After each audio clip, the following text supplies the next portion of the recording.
दोस्तों, जंगल में एक छोटी सी चिंगारी लगने से पूरा जंगल तबाह हो जाता है। वहां पर रहने वाले पशु पक्षी जानवर सब कुछ जलकर नष्ट हो जाते हैं। तो आप अपने शरीर के अंदर लगी हुई चिंगारी को कैसे नजरअंदाज कर सकते हैं दोस्तों? खाना बनाने के लिए हमें की आवश्यकता तो होती ही है, लेकिन अगर गलती से वह आग पूरे रसोई घर में फैल तो वह आपके साथ साथ आपके पूरे घर तबाह कर देती है। तो आप इतनी बड़ी गलती कैसे कर सकते हैं? आपके शरीर में बहुत ज्यादा आमदनी बढ़ी हुई रहती है, तो वह आपके शरीर को अंदर से धीरे धीरे नष्ट कर रही होती है और आपको पता भी नहीं रहता है। दोस्तों, शरीर में अग्नि का होना जरूरी है, क्योंकि यह हमारे डाइजेशन को मजबूत करती है, मेटाबॉलिज्म के लिए, और शरीर के तापमान को रेगुलेट करने के लिए यह भी जरूरी है। लेकिन यदि हमारे शरीर की गर्मी जरूरत से ज्यादा बढ़ जाती है तो यह हमारे लिए बहुत ही खतरे का कारण बनती है। दोस्तों, अगर आपके शरीर के अंदर बहुत ज्यादा गर्मी बढ़ी हुई है तो आपको इसके कुछ लक्षण दिखाई देंगे। जैसे आपको बहुत ज्यादा गर्मी लगेगी, आपको बहुत पसीना आएगा, पसीने में बदबू बहुत ज्यादा होगी, प्यास बहुत ज्यादा लगेगी, ऐसा मन करेगा कि कुछ ना कुछ पीते ही रहे, धूप बर्दाश्त नहीं होगी, धूप में अगर जाना पड़े तो चेहरा लाल हो जाएगा या फिर रेस पड़ जाएंगे। यदि आपके शरीर में कहीं पिगमेंटेशन हो रहे हैं, जैसे छोटे छोटे काले दागों का हो जाना, फोड़े फुंसियां निकल आना, या हथेलियों से और पैरों के तलवों से गर्माहट का एहसास होना, आंखों में जलन होना, यह दर्शाते हैं कि शरीर में गर्मी बढ़ी हुई है।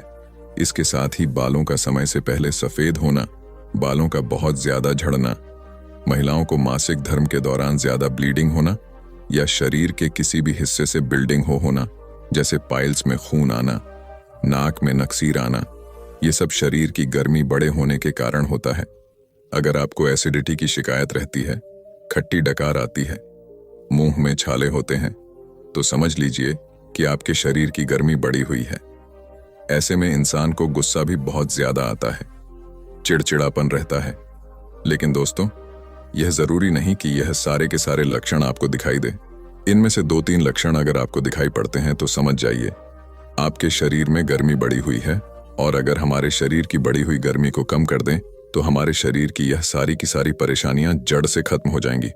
तो दोस्तों, अगर आपके शरीर की भी गर्मी बढ़ी हुई है तो इसे आप आसानी से खत्म कर सकते हैं, और वह भी बिना किसी दवाई के, बिना पैसे खर्च किए।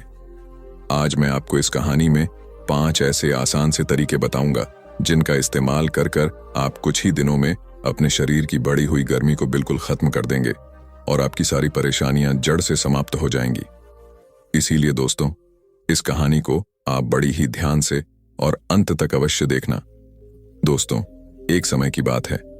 एक पर्वत पर एक गुरु निवास करते थे। वह गुरु आयुर्वेद के बहुत बड़े जाता थे। एक दिन वह नगर में भिक्षाटन के लिए जाते हैं और वहां उस नगर में एक वृक्ष के नीचे जाकर बैठ जाते हैं और लोगों को उपदेश देने लगते हैं।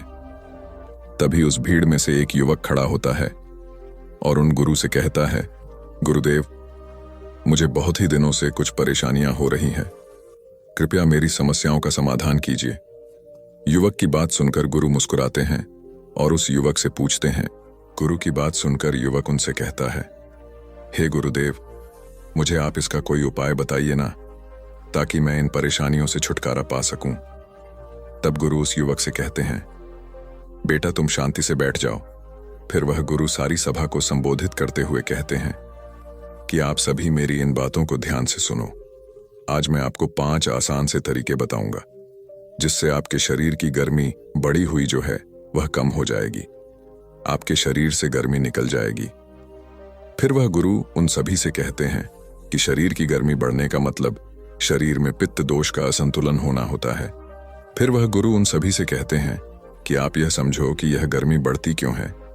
एक तो मौसम की वजह से, और गर्मियों में यह दिक्कत सबसे ज्यादा होती है, लेकिन इसके अलावा भी गलत खान पान से, स्मोकिंग करने से, कोल्ड ड्रिंक और शराब से, इसके अलावा तनाव लेने से भी शरीर में गर्मी बढ़ जाती है, जिसकी वजह से चाहे आप कितनी भी क्रीम लगाकर इसे ढकने की कोशिश क्यों ना करें, लेकिन यह सब लक्षण रहेंगे। पर आप घबराएं नहीं, क्योंकि मैं आपको 5 असरदार तरीके बताऊंगा जिससे आपके शरीर की गर्मी जो है वह जड़ से कम हो जाएगी, खत्म हो जाएगी। फिर वह गुरु उन सभी से कहते हैं कि सबसे पहली चीज गोंद कतीरा देखो। अगर कोई चीज ऐसी है जो आपके शरीर की गर्मी कम करने में बहुत ज्यादा असरदार है तो वह है गोंद कतीरा।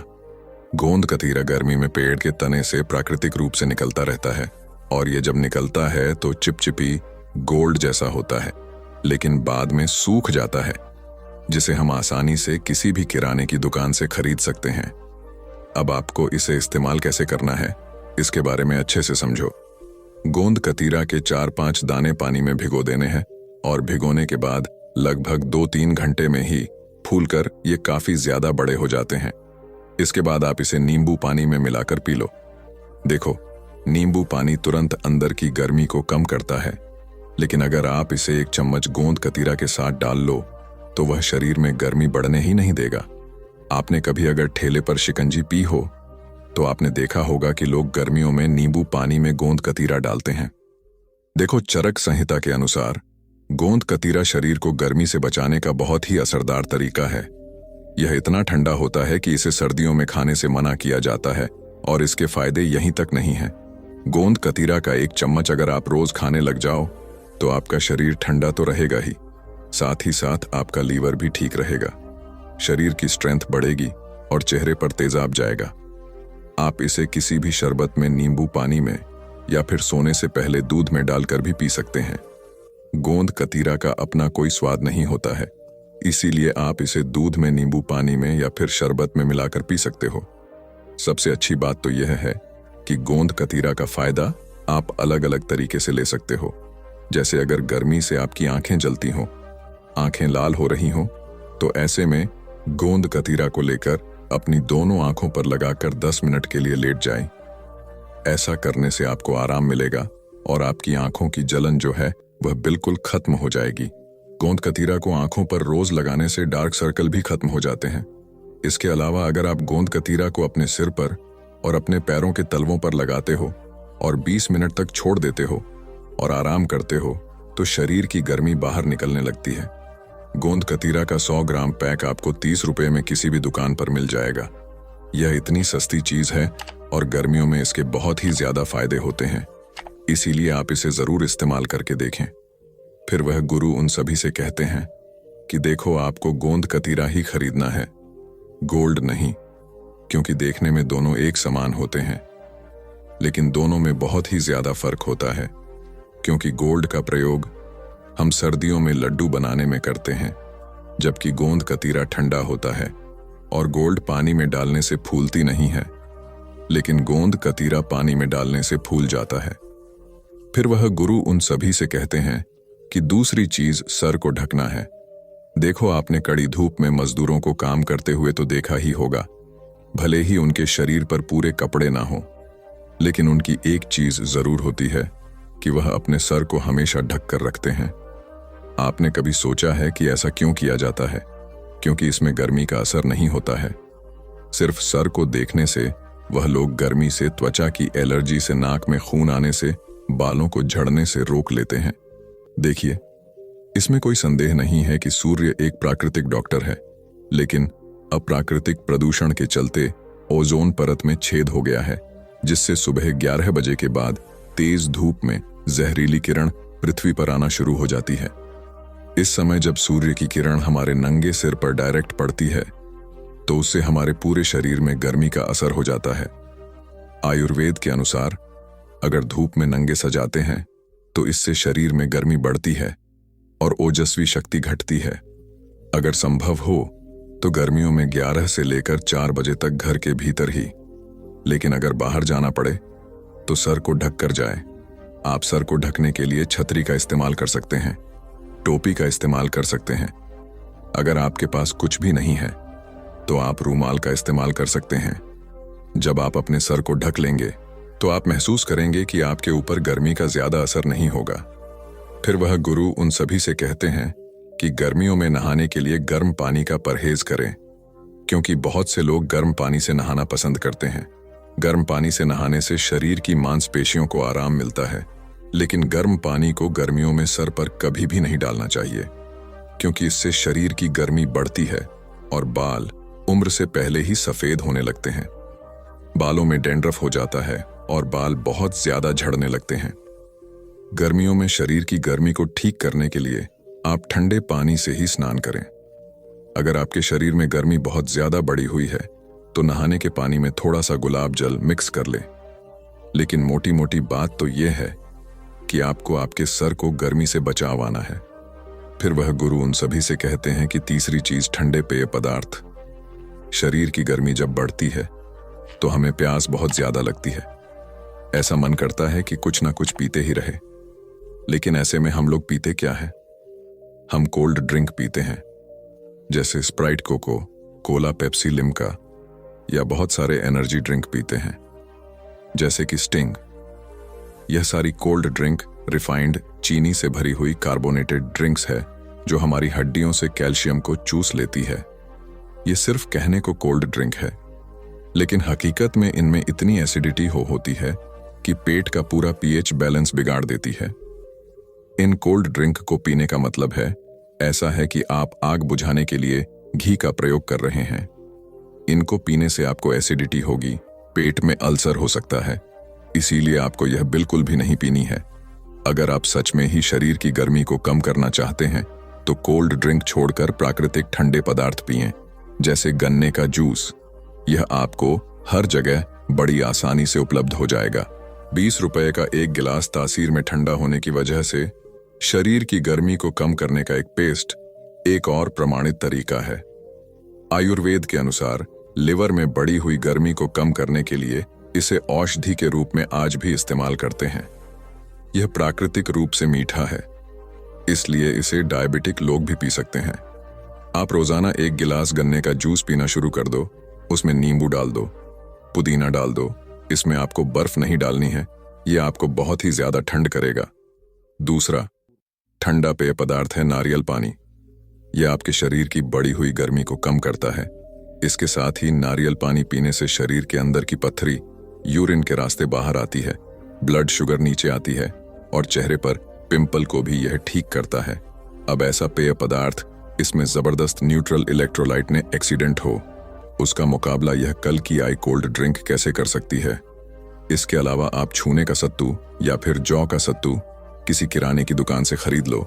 इसमें पानी मिलाकर, चाहे आप इसे नमकीन बना लो या फिर मिश्री डालकर, चाहे आप इसे मीठा बना लो। इससे आपको प्रोटीन मिलेगा और शरीर को ठंडक भी मिलेगी। फिर वो गुरु चौथी चीज बताते हुए कहते हैं कि पैरों की मालिश करें।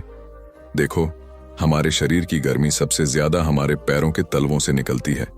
आप देखना, जिसके शरीर में बहुत ही ज्यादा गर्मी होगी उसके पैर जलने शुरू हो जाएंगे, उसके पैरों से बदबू आती है।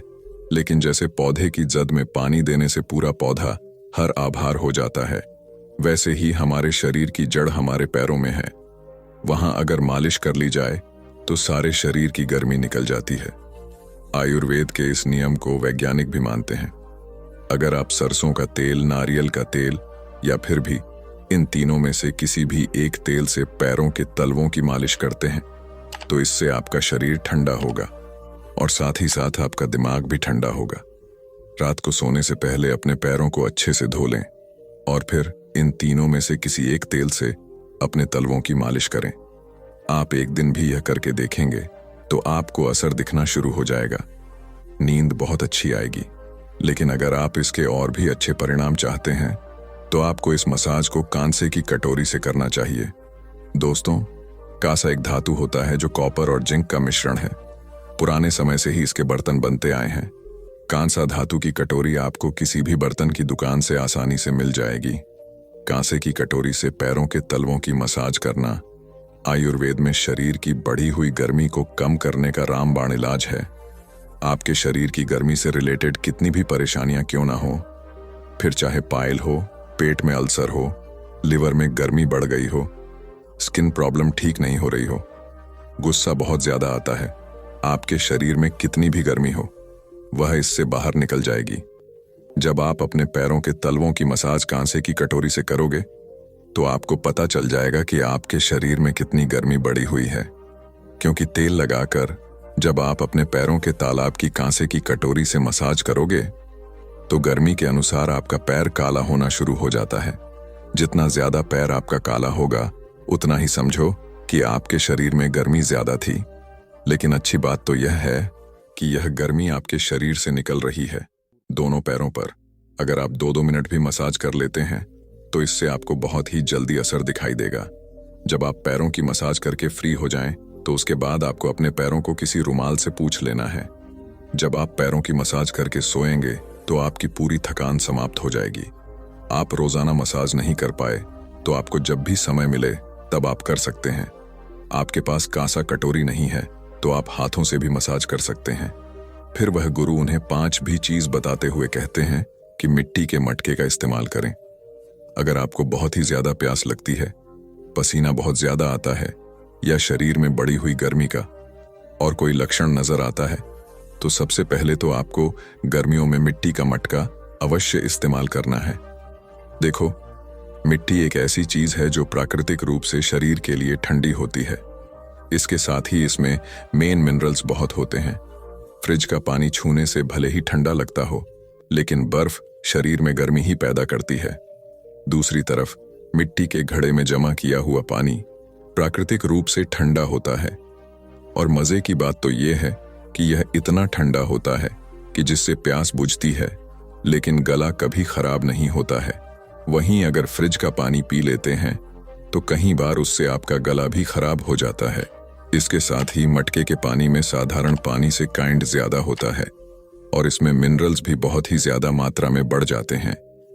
मिट्टी का घड़ा पुश्तों से चला आ रहा है। आप पानी को मिट्टी के घड़े में रात भर भर कर रख दें, सुबह उठकर इसे पियो।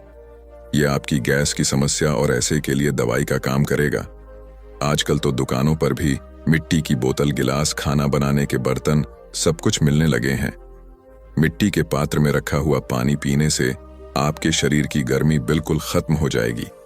इसके साथ ही आप मिट्टी के बर्तन को खाना बनाने के लिए भी इस्तेमाल कर सकते हो। किसी भी और धातु के मुकाबले मिट्टी के बर्तन में पका हुआ खाना काफी ज्यादा स्वादिष्ट होता है, ज्यादा न्यूट्रिएंट्स वाला होता है और शरीर की गर्मी को कम करने वाला भी होता है।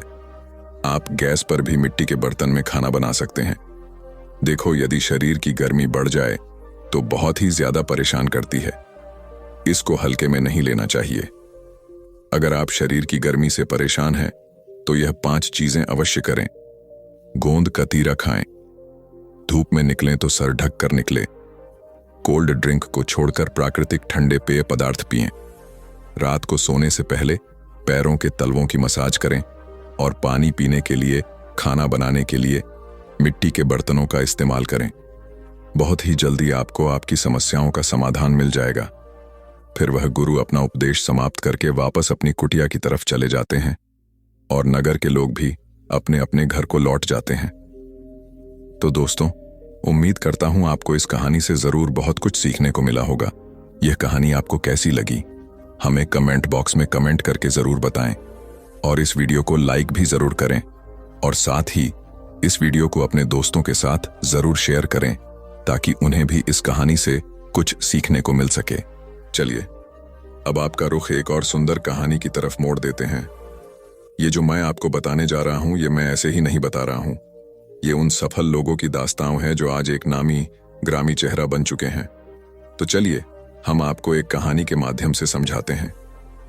भगवान ने मनुष्य या इंसान को कई सारी खूबियों के साथ बनाया है और हम में से कुछ, उनमें से कुछ सबसे बेहतर के साथ हैं और कुछ सिर्फ अच्छी आदतों को अपनाकर खुद को सबसे बेहतर बनाते हैं।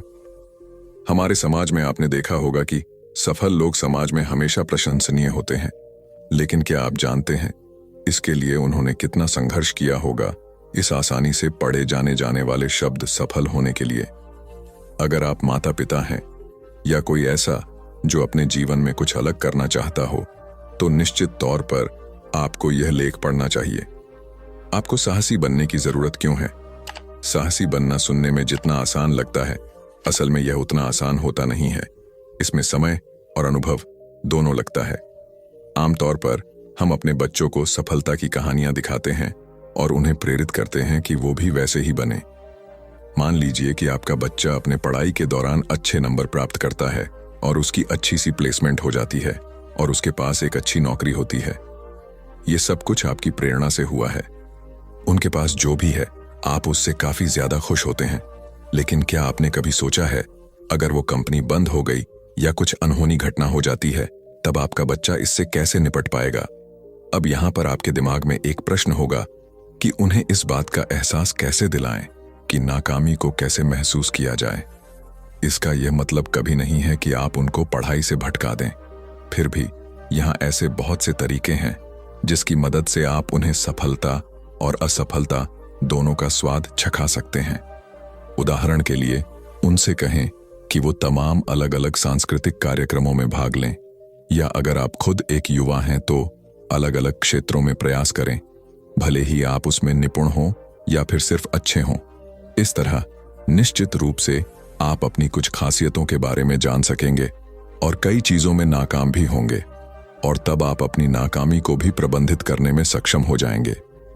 मैं आपको नाकामी का स्वाद चखने का प्रशिक्षण नहीं दे रहा हूं, लेकिन आपको इस बात का प्रशिक्षण दे रहा हूं कि नाकामी से निपटें कैसे। मान लीजिए आपका बच्चा एक चित्रकारी प्रतियोगिता में कोई भी जगह नहीं बना पाया और उसे पेंट करना काफी पसंद है। तब आप क्या करेंगे? क्या आप उसे डांटेंगे या उसे अगली बार के लिए प्रेरित करेंगे? इसी तरह से हमें हमारी सभी समस्याओं से निपटना चाहिए, और यह हमारे अंदर एक बहादुर और निडर वाली विशेषता बनाता है। एक बहादुर व्यक्ति हमेशा कड़े फैसले लेता है, परिणाम के बारे में बहुत ज्यादा कुछ सोचे बिना, क्योंकि वे असफलता से नहीं डरते। मैंने यहां पर बहादुर व्यक्ति की कुछ मुख्य बातें बताई गई हैं कि उनमें मजबूत दृढ़ संकल्प होता है। बहादुर लोग कभी भी अपने कदम पीछे नहीं खींचते हैं और बड़े कदम उठाने से पहले हिचकते नहीं हैं। यहाँ हमारे इतिहास में ऐसे कई लोगों के उदाहरण मौजूद हैं जो समाज द्वारा नकार दिए गए, मगर वे रुके नहीं, और ये उनका दृढ़ निश्चय ही था जिसने उन्हें नोबेल पुरस्कार तक दिलाया। मलाला यूसुफजई सबसे प्रेरक लोगों में से एक हैं। वह पाकिस्तान की एक युवा लड़की है, और हम में से सभी पाकिस्तान में होने वाली आतंकी घटनाओं से बेहतर वाकिफ हैं। इन परिस्थितियों से परे इस लड़की ने अपने आसपास की लड़कियों को पढ़ाने की हिम्मत दिखाई और उसके सर में गोली मार दी गई थी, मगर खुशकिस्मती से वह किसी तरह से बच गई और अपना काम एक बार फिर से शुरू कर दिया। यह लड़कियों को पढ़ाने का उसका दृढ़ निश्चय था, क्योंकि शिक्षा हमारे जीवन का सबसे महत्वपूर्ण हिस्सा है। वो नोबेल शांति पुरस्कार के लिए नामित हुई और जीत भी गई। अगर वो इन समस्याओं से भाग जाती जिनका उसने सामना किया, तो वो कभी भी एक योद्धा नहीं कहलाती। वह बहादुर थी और दृढ़ निश्चयी भी, और यही उसकी सफलता का असली कारण था। 2. वे व्यावहारिक होते हैं। यह सच है कि एक व्यावहारिक व्यक्ति बहादुर होता है, और ज्यादातर सफल लोगों में पाया गया है कि वे व्यावहारिक ही होते हैं। असल में एक भावुक व्यक्ति कभी बहादुर नहीं कहलाता, क्योंकि वे छोटी छोटी चीजों पर भावुक हो जाते हैं। और जब कोई व्यक्ति अपने बीते हुए कल को कुरेदने में अपना समय बर्बाद करता है, तो उसके सफलता की गति काफी कम हो जाती है। वे दिन में सपने देखने शुरू कर देते हैं और अपने भविष्य पर ध्यान केंद्रित नहीं कर पाते। जबकि व्यावहारिक व्यक्ति भी दुख महसूस करता है, मगर वो उसे जताकर अपना समय नहीं बर्बाद करता। वे भविष्योन्मुखी होते हैं, और ये उन्हें निडर और बहादुर बनाता है। वे साहस से जीते हैं और असफलता की वजह से कभी पीछे नहीं हटते। यह उन्हें सबसे अलग बनाता है और उनके लिए नाम और शोहरत लाता है। हम कह सकते हैं व्यावहारिक होना एक बहादुर इंसान का सबसे खास गुण होता है। 3. वे अपनी असफलता का कभी शोक नहीं मनाते। यहाँ हमारे आसपास कई तरह के लोग होते हैं। उनमें कुछ अपना दुख दर्द दिखाते रहते हैं, और कुछ हमेशा अपने चेहरे पर एक खुश कर देने वाली मुस्कान लिए रहते हैं, जो अक्सर ही मुस्कुराते रहते हैं। ऐसा नहीं है कि उन्हें कोई दर्द नहीं होगा, मगर तथ्य ये है कि वो जीने का तरीका जानते हैं। वे निडर और बहादुर लोग होते हैं, जो अपने नाकामी को लेकर सारा समय सोचते नहीं रहते। वे अपनी नाकामियों से सीखते हैं और उसका सफलता में इस्तेमाल करते हैं। यह उन्हें जीवन में सफल बनाता है। यह एक तथ्य है कि निडर और बहादुर इंसान हमेशा मजबूत होता है। 4. वे अपने जीवन को खुलकर जीते हैं। जीवन अप्रत्याशित है और किसी को किसी भी समय किसी भी तरह की स्थिति का सामना करना पड़ सकता है। कभी कभी हम में से कई लोग बड़े फैसले लेने से घबराते हैं, लेकिन एक बहादुर इंसान कभी नहीं हिचकता और अपनी सफलता तथा असफलता दोनों का आनंद लेता है। यहाँ पर आपके लिए एक उदाहरण है। एक आदमी को मीठा खाना काफी पसंद था और वो हर वक्त इन्हें खाया करता था। तो उसकी पत्नी ने फैसला किया कि उसे सारा वक्त केवल मीठा ही देगी, नाश्ते में भी, दोपहर के खाने में भी, रात के खान में भी। आप उसकी परिस्थिति का अनुमान भी नहीं लगा सकते। वह आदमी कुछ ही दिन में ऊब गया। हालांकि उसे मीठा पसंद था, मगर वह सारा दिन सिर्फ मीठी चीजें ही नहीं खा सकता था। इसी तरह से जब हम हर बार सफल ही होते जाते हैं तो यह बेस्वाद हो जाता है। इसलिए सफलता की खुशी का आनंद लेने के लिए कभी कभी आपको असफल भी होना पड़ता है। निडर लोग अपने जीवन को खुलकर जीते हैं क्योंकि वे इस तरह के तथ्यों को जानते हैं। इसलिए वे सफलता और असफलता दोनों का स्वागत करते हैं। वे लोगों के लिए उदाहरण भी पेश करते हैं। 5. न कहना इतना भी मुश्किल नहीं है। एक छोटा सा शब्द ना, जिसे कहने के लिए कभी कभी काफी हिम्मत जुटानी पड़ती है, लेकिन एक साहसी व्यक्ति कभी इस तरह की भावना नहीं रखता है। कभी कभी हमारे लिए ना कहना जरूरी हो जाता है, मगर हम हिचकिचाते हैं और वो काम करने लगते हैं जो हम नहीं करना चाहते। लेकिन जीवन में सफल होने के लिए यह बहुत ही आवश्यक है कि ना बोलना सीखें। यह संभव है कि आपका कोई दोस्त आपसे अचानक ही पैसे मांगने लगता है और आप ना बोलने में हिचकते हैं। एक बहादुर व्यक्ति हमेशा अपनी परिस्थिति का आकलन करता है और तब वो राजी होता है या मना करता है। जब कभी जरूरत हो तो आपके अंदर भी खासी काबिलियत होनी चाहिए ना बोलने के लिए। यह एक साहसी व्यक्ति की एक अन्य खासियत है। 6.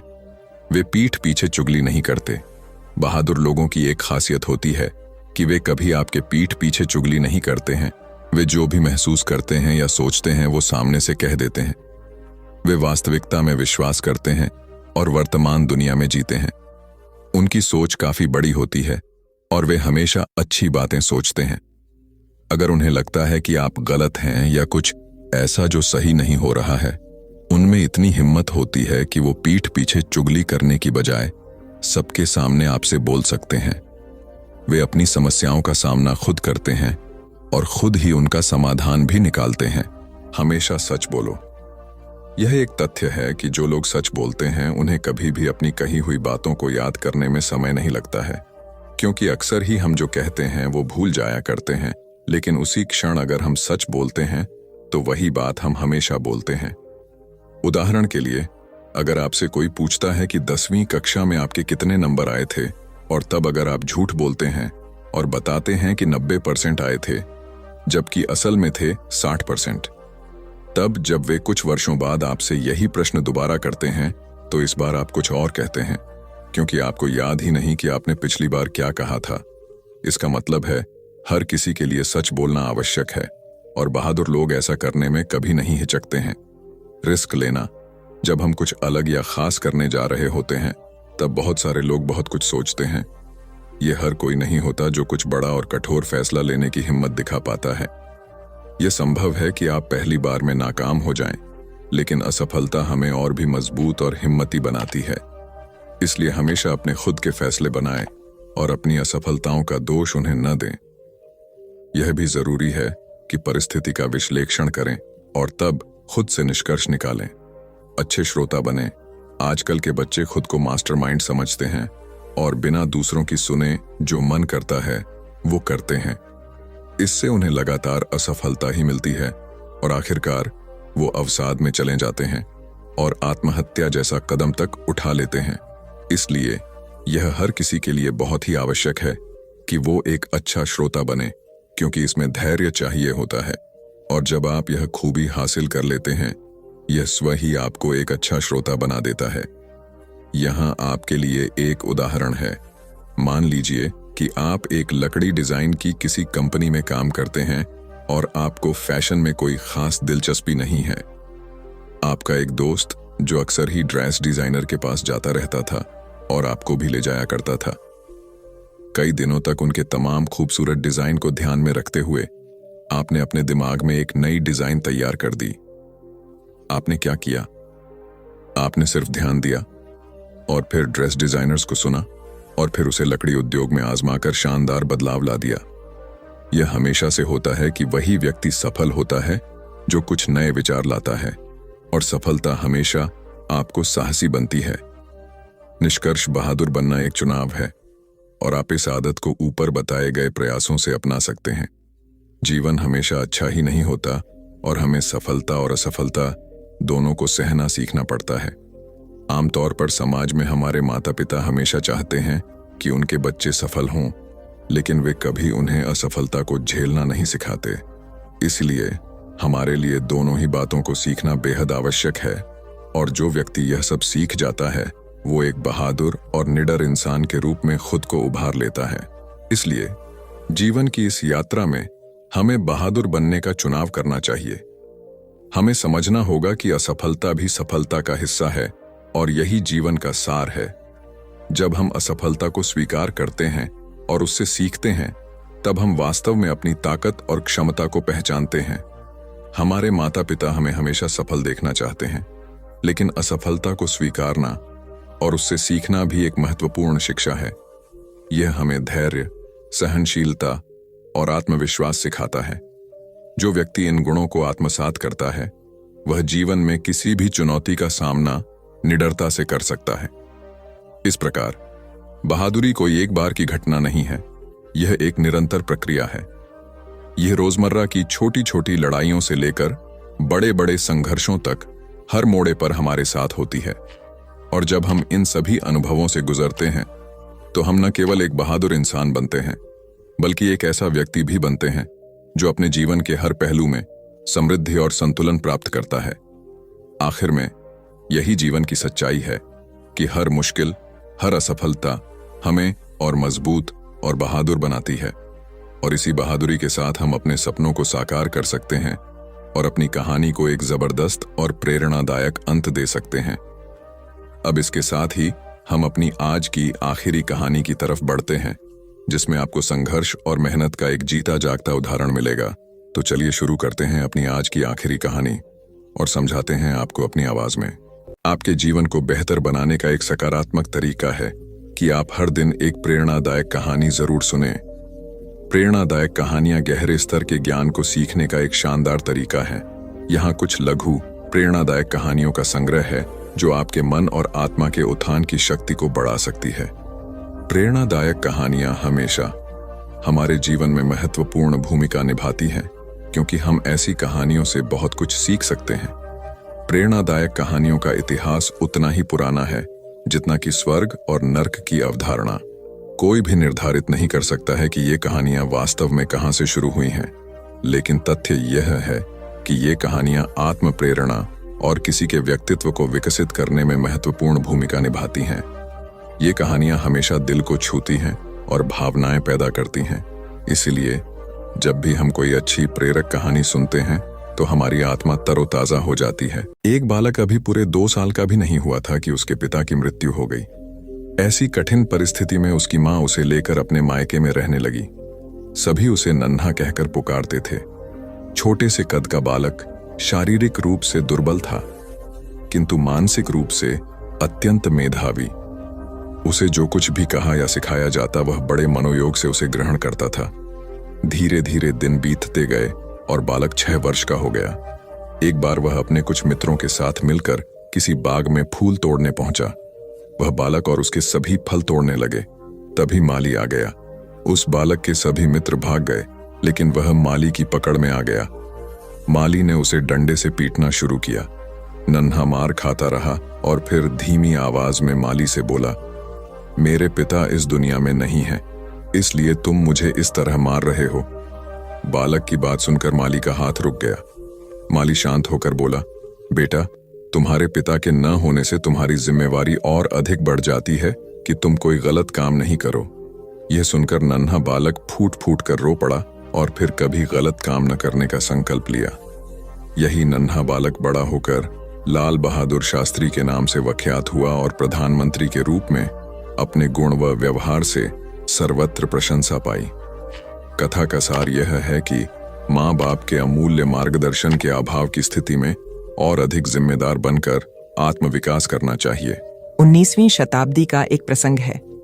मेदिनीपुर जिले के वीर सिंह नामक गांव में एक माँ अपने पुत्र के साथ रहती थी।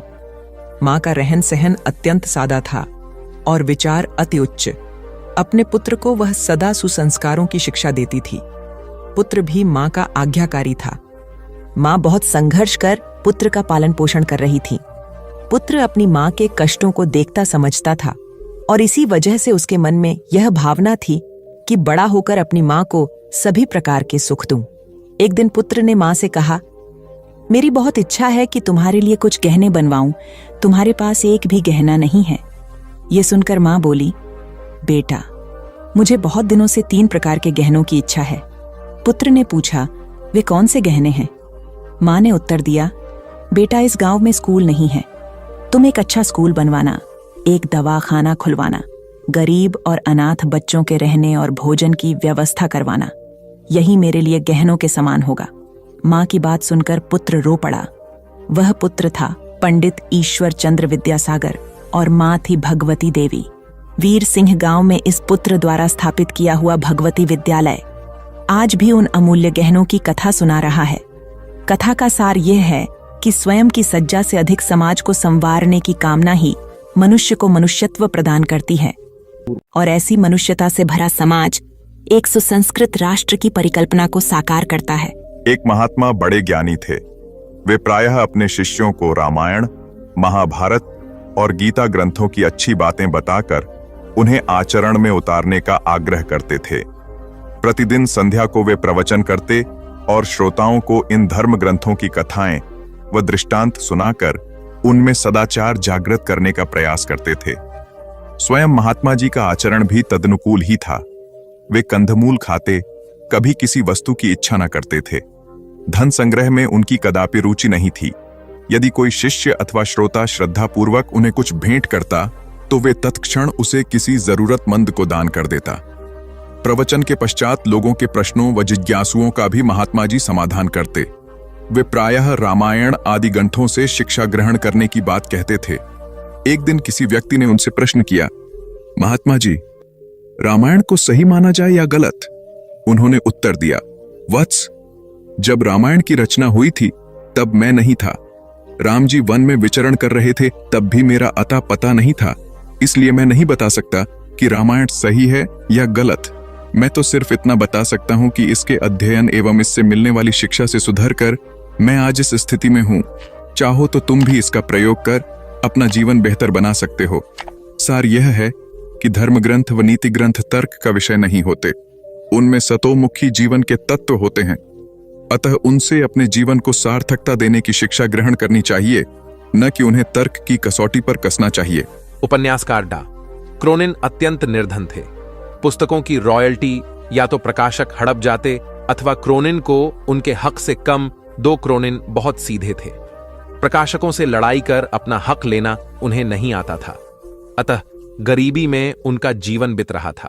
इसी गरीबी में जैसे तैसे उन्होंने चिकित्सा की पढ़ाई पूर्ण की और डॉक्टर बन गया।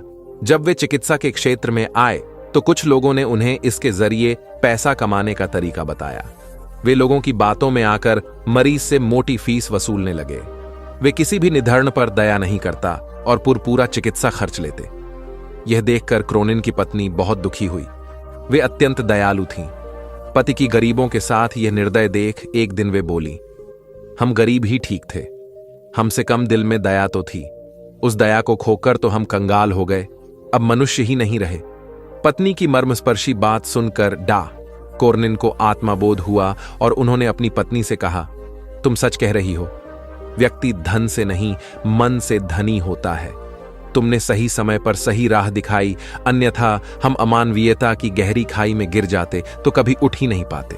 कथा का निहितार्थ यह है कि जब मनुष्य अपनी मानवीयता की मूल पहचान से डिगने लगता है तो सामाजिक नैतिकता तो खंडित होती ही है, वह स्वयं भी भीतर खोखला हो जाता है, क्योंकि ऐसा उनकी पवित्र संस्कारशीलता बलि छड़ चुकने के बाद ही होता है। बौद्ध धर्म का व्यापक प्रचार प्रसार हो चुका था। अनेक बौद्ध मठ स्थापित हो चुके थे। सभी मठों में योग्य आचार्य व कुलपित की नियुक्ति की जानी थी ताकि वे बौद्ध धर्म के समुचित प्रसार में अपनी महती भूमिका निभा सकें। आचार्य व कुलपति की नियुक्ति में उनके ज्ञान और विवेक के अतिरिक्त उनकी परहित रुचि को भी विशेष रूप से परखा जाता था, क्योंकि मठ सामूहिक हितों को प्रमुखता देते थे। एक बड़े बौद्ध मठ के लिए योग्य कुलपति की नियुक्ति उन दिनों चर्चा का विषय थी। उस बौद्ध मठ के आचार्य ज्ञान और विवेक के धनी मोदगल्यायन थे। कुलपति पद के लिए 3 उम्मीदवार थे और तीनों ही योग्य थे, किंतु चुनाव तो एक का ही करना था। अतः तीनों की परीक्षा लेने के लिए तीनों को जंगल में भेजा गया। आचार्य मोदगल्यायन उनकी परीक्षा लेने के लिए पहले ही जंगल में पहुंच गए। उन्होंने मार्ग में कांटे बिछा दिए। संध्या होने तक तीनों उम्मीदवार भी वहां आ पहुंचे। मार्ग में कांटे देखकर तीनों रुके। एक ने कुछ सोचकर अपना रास्ता बदल लिया, दूसरे ने कांटों पर से कूदकर रास्ता पार किया, तीसरा मार्ग से कांटे हटाने लगा ताकि मार्ग दूसरों के लिए निष्कंटक बन जाए। आचार्य मोदगल्यायन ने छुपकर यह देखा। यह सब देखकर आचार्य मोदगल्यायन ने इस तीसरे उम्मीदवार को यह कहते हुए कुलपित घोषित किया कि मठ में सत्प्रवृत्तियों को परंपरा वही डाल सकेगा जो सभी का ध्यान रख सके और अपने आचरण से प्रेरणा देने की क्षमता रखता हो। कथा का सार यह है कि निजी हितों पर सामूहिक हितों को वरीयता देने वाला ही सच्चा नेतृत्व करता होता है। एक गुरु और शिष्य तीर्थाटन हेतु जा रहे थे। चलते चलते शाम घिर आई तो दोनों एक पेड़ के नीचे रात्रि विश्राम के लिए रुक गए। गुरुजी रात्रि में मात्र 3-4 घंटे ही सोते थे, इसलिए उनकी नींद जल्दी पूर्ण हो गई। वे शिष्य को जगाए बिना दैनिक कार्यों से निवृत्त हो पूजा पाठ में लग गए। इसी बीच उन्होंने एक विषधर सर्प को अपने शिष्य की ओर जाते देखा। चूंकि गुरुजी पशु पक्षियों की भाषा समझते थे, इसलिए उन्होंने सर्प से प्रश्न किया, सोए हुए मेरे शिष्य को डसने का प्रयोजन है? सर्प ने उत्तर दिया, महात्मन, आपके शिष्य ने पूर्व जन्म में मेरी हत्या की थी। मुझे उससे बदला लेना है। अकाल मृत्यु होने पर मुझे सर्प योनि मिली है। मैं आपके शिष्य को डसकर उसे भी अकाल मृत्यु दूंगा। क्षण भर विचार के उपरांत गुरुजी बोले, मेरा शिष्य अत्यंत सदाचारी व होनहार होने के साथ ही अच्छा साधक भी है। फिर तुम उसे मरकर विश्व को उसके ज्ञान और प्रतिभा से क्यों वंचित कर रहे हो? स्वयं भी इस कार्य से मुक्ति नहीं मिलेगी। किंतु सर्प का निश्चय नहीं बदला। तब गुरुजी ने एक प्रस्ताव को रखते हुए कहा, मेरे शिष्य की साधना अभी अधूरी है। उसे अभी इस क्षेत्र में बहुत कुछ करना है, जबकि मेरे लक्ष्य पूर्ण हो चुके हैं। मेरे नाश में किसी की हानि नहीं है, अतः उसके स्थान पर मुझे 10 लो।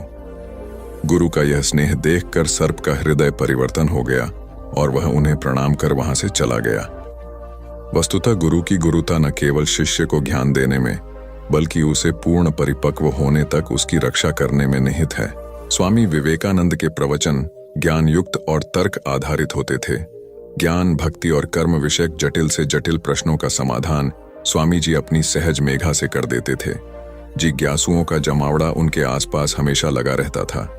प्रवचन के दौरान या प्रवचन समाप्ति के उपरांत भी कई बार ऐसा होता था कि जिज्ञासुओं की ओर से प्रश्न आते रहते और स्वामी जी उन प्रश्नों का संतुष्टिजनक उत्तर देते।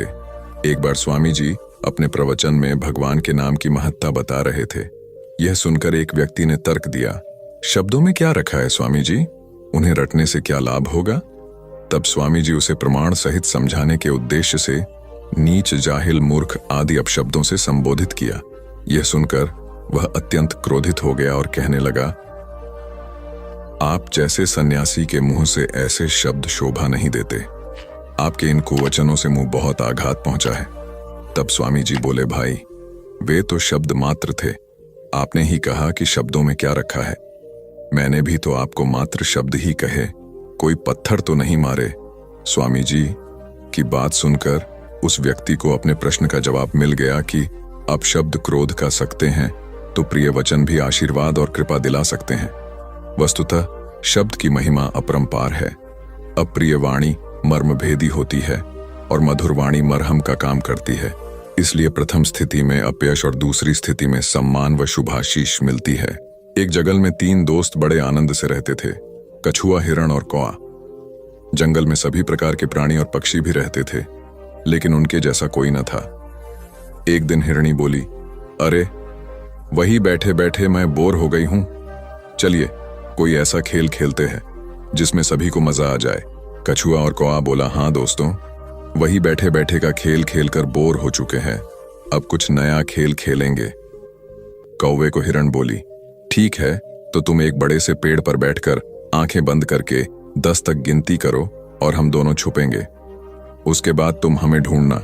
ढूंढने पर जो भी पहला मित्र दिखेगा वो तुम्हारी जगह पर 10 तक गिनती करेगा और तुम छुप जाना।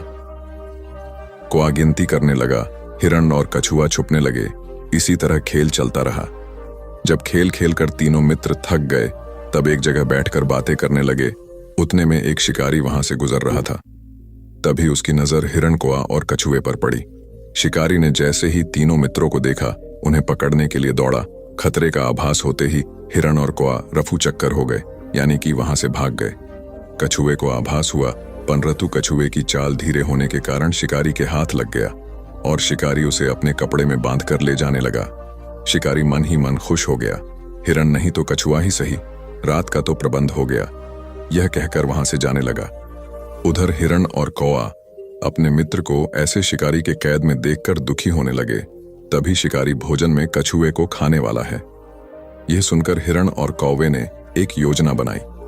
कौवे ने हिरण को कहा कि जैसे ही शिकारी यहां से जब जाने लगेगा, तब तुम उसके सामने जाना।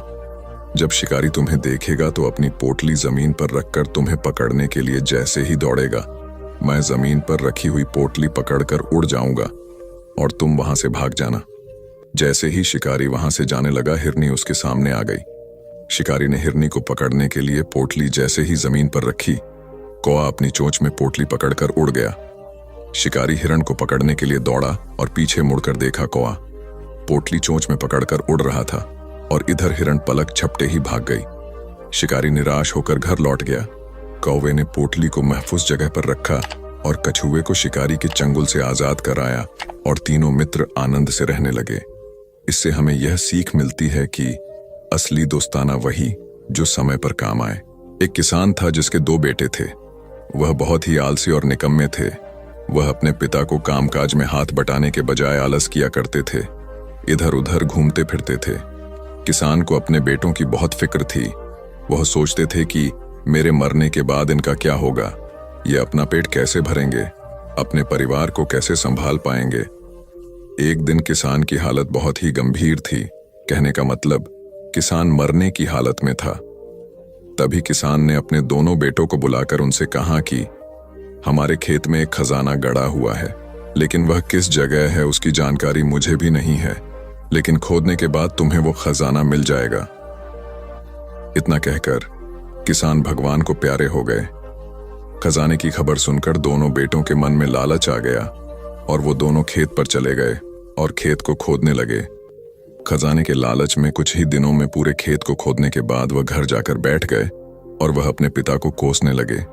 इसी तरह कुछ महीने बीत गए और वर्षा ऋतु का आगमन हुआ। किसान के बेटों के पास पेट भरने के लिए सिर्फ एक ही जरिया था, वो थी खेती। तब बाकी किसानों की तरह किसान के बेटों ने खेत में बीज बोने शुरू कर दिए। वर्षा का पानी पाकर वह बीज अंकुरित हुए और देखते ही देखते खेत लहराने लगे। ऐसा लग रहा था कि हवा के झोंके से लहरा रहे थे।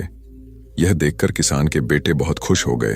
उनको समझ आ गया कि परिश्रम ही सच्चा धन होता है और वो उसी तरह से अपने पिता के शब्दों का मोल भी समझ गए और अपने कामकाज में लग गए। यही कहानी आज हम सबकी भी है। मित्रों, इसी पेड़ की तरह हमारे माता पिता भी होते हैं। जब हम छोटे होते हैं तो उनके साथ खेलकर बड़े होते हैं और बड़े होकर उन्हें छोड़कर चले जाते हैं और तभी वापस आते हैं जब हमें कोई जरूरत होती है। धीरे धीरे ऐसे ही जीवन बीत जाता है। हमें पेड़ रूपी माता पिता की सेवा करनी चाहिए, ना कि सिर्फ उनसे फायदा लेना चाहिए। इस कहानी में हमें दिखाई देता है कि उस पेड़ के लिए वह बच्चा बहुत महत्वपूर्ण था और वह बच्चा बार बार जरूरत के अनुसार उस सेब के पेड़ का उपयोग करता था, ये सब जानते हुए भी कि वह उसका केवल उपयोग ही कर रहा है। इसी तरह आजकल हम भी हमारे माता पिता का जरूरत के अनुसार उपयोग करते हैं और बड़े होने पर उन्हें भूल जाते हैं। हमें हमेशा हमारे माता पिता की सेवा करनी चाहिए, उनका सम्मान करना चाहिए और हमेशा, भले ही हम कितने भी व्यस्त क्यों ना हो, उनके लिए थोड़ा समय तो भी निकलते रहना चाहिए। एक समय की बात है, एक बार गौतम बुद्ध अपने शिष्यों के साथ बैठे हुए थे। तभी वहां एक व्यक्ति आया जो बहुत क्रोध में था और गौतम बुद्ध के पास आकर बहुत भला बुरा कहने लगा। गौतम बुद्ध के शिष्यों को बहुत गुस्सा आया, पर गौतम बुद्ध एकदम शांत थे।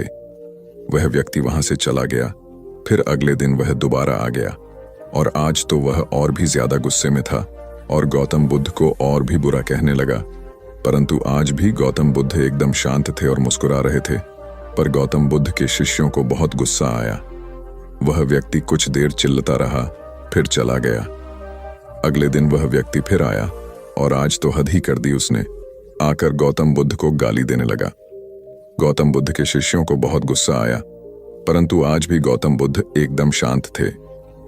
इतना कुछ चलता रहा और बुद्ध मुस्कुरा रहे थे। यह क्रम कुछ दिन चलता रहा, फिर उस व्यक्ति ने आना छोड़ दिया। तब उनके एक शिष्य ने पूछा, गुरुजी, आप चाहते तो पहले दिन ही उस व्यक्ति को भगा सकते थे, पर आपने ऐसा क्यों नहीं किया? तब गौतम बुद्ध ने बड़ी नम्रता से कहा, अगर कोई व्यक्ति हमें कोई उपहार दे और हम उसे लेने से मना कर दे तो वह व्यक्ति क्या करेगा? शिष्य ने कहा, वह व्यक्ति अपना उपहार लेकर लौट जाएगा। तब गौतम बुद्ध ने कहा, मैंने भी ऐसा ही किया। उस व्यक्ति ने मुझे उपशब्द रूपी उपहार दिया, मैंने उसे लेने से मना कर दिया, मतलब उस पर कोई भी प्रतिक्रिया नहीं दी, तो व्यक्ति अपने वह अपशब्द वापस लेकर लौट गया। एक व्यक्ति की 3 साल की बेटी थी। एक दिन उस व्यक्ति ने देखा कि उसकी बेटी उसके एक बहुत सुंदर और महंगे गोल्ड पैकिंग पेपर से एक बॉक्स को लपेट रही थी। ये देखकर उस व्यक्ति को बहुत गुस्सा आया है। उसने अपनी बेटी को बहुत डांटा, तुमने मेरे इतनी कीमती पेपर को बेकार कर दिया, वो भी बिना किसी मतलब के। तुम इसे अच्छे काम के लिए उपयोग करती तो अच्छा लगता, पर तुमने एक बेकार से डिब्बे को उसमें लपेट दिया। कुछ दिन बीते, दिवाली का दिन आया। उस व्यक्ति ने अपनी बेटी को गिफ्ट दिया। बेटी ने भी वही सुंदर सा गोल्डन बॉक्स पापा को दिया। उसके पापा पहले तो उसे देखकर बहुत खुश हुए, पर जैसे ही उन्होंने उस डिब्बे को खोला वह खाली था। यह देखकर उस व्यक्ति ने अपनी बेटी को घूरा और कहा, क्या तुम्हें इतना भी नहीं पता कि किसी को खाली डिब्बा नहीं देते? लड़की कुछ देर शांत रही, फिर बोली, पापा, ये डिब्बा खाली नहीं है, मैंने इसमें बहुत सारे किस आपके लिए रखे हैं। कभी कभी आप जल्दी ऑफिस चले जाते हैं और मैं सोती रह जाती हूं, तो आप इसमें से एक किस ले जा सकते हैं। बेटी की बात सुनकर उस व्यक्ति की आंख भर आई। एक गांव में एक लड़का रहता था। उसके घर की आर्थिक स्थिति ठीक नहीं थी। उसके मन में विचार आया, किसी बड़े शहर में जाकर वह नौकरी करे। वह कलकत्ता गया और नौकरी ढूंढने लगा। बहुत खोज के बाद उसे एक सेठ के घर में नौकरी मिल गई। नौकरी 6 आने रोज की थी। काम था सेठ को रोज 6 घंटे अखबार और किताब पढ़कर सुनाना। लड़के को नौकरी की जरूरत थी, तो उसने वह नौकरी स्वीकार कर ली। एक दिन की बात है, लड़के को दुकान के कोने में 100 के 8 नोट पड़े मिले। उसने चुपचाप उन्हें अखबार और किताबों से ढक दिया। दूसरे दिन रुपयों की खोजबीन हुई।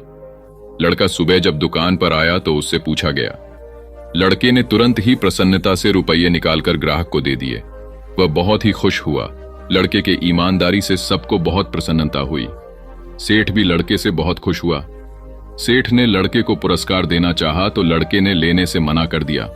लड़के ने कहा, सेठ जी, मैं आगे पढ़ना चाहता हूं, पर पैसों के अभाव में पढ़ नहीं पा रहा, आप कुछ सहायता कर दें।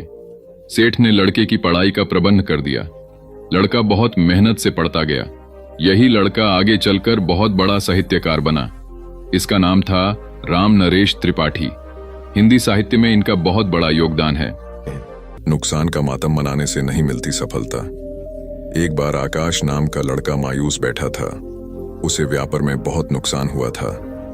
बैंक से भी उसने कर्ज ले रखा था, लेकिन नुकसान की वजह से वह किस्त चुकाने की स्थिति में नहीं था। उसे डर लग रहा था कि बैंक वाले दबाव बनाने लगेंगे तो वह क्या करेगा। उसे यह भी समझ में नहीं आ रहा था कि आगे कौन सा काम शुरू करें। जिस बिजनेस में नुकसान हुआ था उसे दोबारा शुरू करने की हिम्मत आकाश में नहीं थी। यही सब सोचकर वह परेशान रहने लगा। एक दिन उसका दोस्त परेश उससे मिलने आया। परेश ने आकाश को देखते ही कहा, क्या बात है यार, बहुत परेशान लग रहे हो। आकाश ने अपनी परेशानी छुपाने की कोशिश करते हुए कहा, कुछ नहीं यार, बिजनेस में थोड़ा उतर चढ़ाव आता रहता है। परेश ने कहा, तुम्हारा चेहरा बता रहा है कि मामला गंभीर है, मुझसे छुपाओ नहीं। परेश की बात सुनकर आकाश ने उसे अपनी सारी कहानी बता दी। इसके बाद उसने पूछा, मेरी जगह तुम होते तो क्या करते? परेश ने थोड़ा सोचने के बाद कहा, अगर मैं तुम्हारी जगह होता तो अपनी असफलता पर पछतावा नहीं करता, आगे क्या करना है उस पर विचार करता। पछतावा करते रहने से आदमी नुकसान से, दुख से बाहर नहीं निकल पाता है। मेरी मानो तो तुम नए सिरे से अपने बिजनेस को खड़ा करने की सोचो।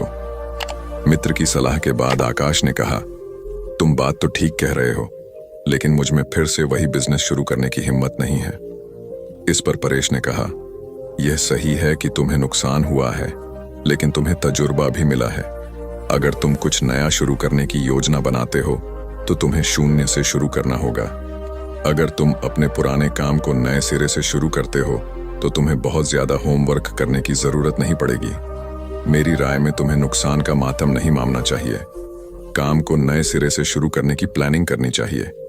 जितना ज्यादा नुकसान के बारे में सोचोगे उतना अधिक तुम अपनी सफलता से दूर होते जाओगे। तो असफलता से भी सीखने की कोशिश करनी चाहिए।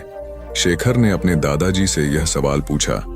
सभी भी अपने जीवन में आगे बढ़ना चाहते हैं, लेकिन बहुत कम लोग ही अपने लक्ष्य तक पहुंच पाते हैं। अगर अपने लक्ष्य तक पहुंचना है तो क्या करना चाहिए? शेखर स्नातक अंतिम वर्ष का छात्र है और प्रतियोगिता परीक्षाओं की तैयारी कर रहा है। उसके दादाजी प्राइमरी स्कूल से रिटायर्ड शिक्षक हैं।